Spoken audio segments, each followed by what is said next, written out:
Junior അഭിഭാഷകയെ ക്രൂരമായി മർദ്ദിച്ച കേസിൽ പ്രതി ബെയ്ലിൻ ദാസിന് ജാമ്യം കിട്ടിയിരിക്കുന്നു. വി എസ് അനു ചേരുന്നു വിവരങ്ങളുമായി.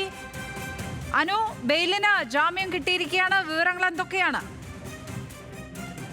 ലക്ഷ്മി, ഇന്ന് അല്പസമയം മുമ്പാണ് ഇപ്പോൾ ബെയ്ലിൻ ദാസിന്റെ ജാമ്യാപേക്ഷ തിരുവനന്തപുരം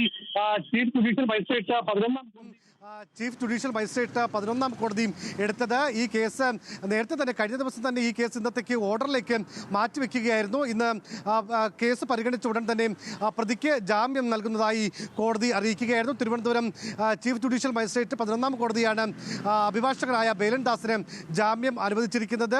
ജൂനിയർ അഭിഭാഷകയായ ഷാമിലിയെ ക്രൂരമായി മർദ്ദിച്ച കേസിൽ കഴിഞ്ഞ ദിവസമാണ് ബെയ്ലിൻ ദാസിനെ കോടതി റിമാൻഡ് ചെയ്തത്. അതിക്രൂരമായ മർദ്ദനമാണ് ഉണ്ടായത് എന്ന അടക്കമുള്ള കാര്യങ്ങൾ പറഞ്ഞിരുന്നു. പക്ഷേ പ്രതിക്ക് കുടുംബമാണ് ഉണ്ട് എന്ന അടക്കമുള്ള കാര്യങ്ങൾ പറഞ്ഞുകൊണ്ട് പ്രതിഭാഗം ജാമ്യത്തെ നൽകണമെന്ന് പറഞ്ഞിരുന്നു. മാത്രമല്ല, ഉപാധികളോടെയെങ്കിലും ജാമ്യം നൽകണമെന്നുള്ളൊരു അപേക്ഷയാണ് പ്രതിഭാഗം കോടതിക്ക് മുന്നിൽ വെച്ചത്. പക്ഷേ ആ സമയത്ത് കോടതി ഇക്കാര്യത്തിൽ ജാമ്യം നൽകാൻ തയ്യാറായില്ല. ഏതായിരുന്നാലും 4 ദിവസം ജയിലിൽ കിടന്ന ശേഷം ഇന്ന് പ്രതിക്ക് ജാമ്യം ലഭിച്ചിരിക്കുന്നു.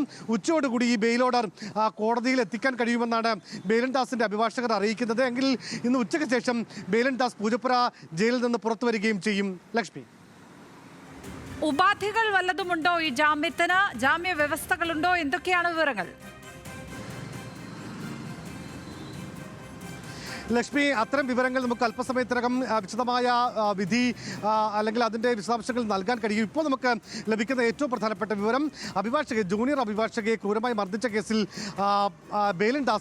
അഭിഭാഷകനായ ബെയ്ലിൻ ദാസിന് ജാമ്യം അനുവദിച്ചിരിക്കുന്നു. തിരുവനന്തപുരം ചീഫ് ജുഡീഷ്യൽ മജിസ്ട്രേറ്റ് 11ാം കോടതിയാണ് ജാമ്യം അനുവദിച്ചിരിക്കുന്നത്. മറ്റു ഉപാധികൾ എന്തൊക്കെയാണ് എന്നുള്ള കാര്യത്തിൽ അല്പസമയത്തിനകം നമുക്ക് വിശദമായ വാർത്ത നൽകാൻ കഴിയുമെന്ന് പ്രതീക്ഷിക്കുന്നു. ലക്ഷ്മി.